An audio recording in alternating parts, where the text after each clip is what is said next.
Do you have a dream of starting your own business, but need a little help getting started? That's the mission behind Next Act Fund. The fund silently helps women build their companies.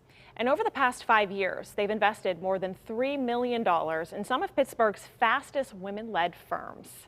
Joining me now live over Zoom to talk all about it is Next Act Fund President Yvonne Campos. Yvonne, thank you for taking the time to speak with us tonight. My pleasure, my pleasure. For people who aren't familiar, can you describe what an angel investor does? Absolutely. An angel investor is someone that has some resources, they have some cash, and they want to invest directly into a company.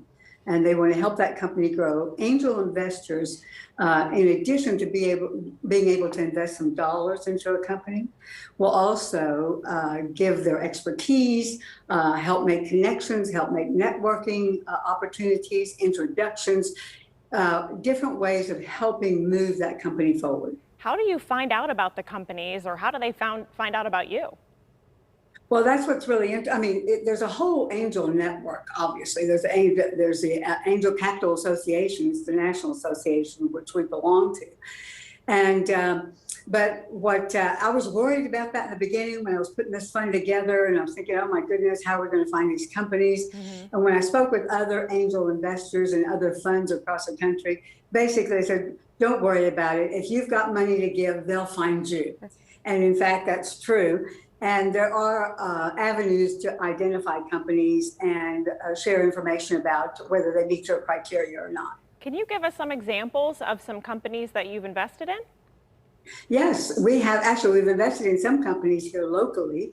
Our very first investment was Board Book It, which is now Govinda. They did a rebranding here recently. So Govinda is a board portal, SaaS-based model. Very successful. We also invested in Cyto Agents, which is a biomed company that's looking at working with and addressing the symptoms of COVID.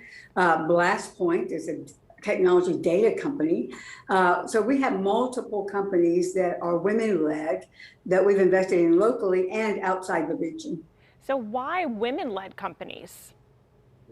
Well, you know, I was an entrepreneur for many years. I had a company and I sold my company, and that's why I had resources now to be able to put into angel investing.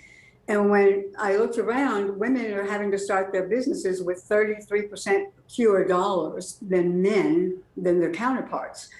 And really, that's a big disadvantage. Yeah. And it hasn't been but about the last maybe 5 to 8 years, where more emphasis has been put on investing in women-led companies. We know the data shows that when you have a more diverse leadership team, you have a more successful company. Women-led businesses tend to do better in the marketplace than all male-led businesses.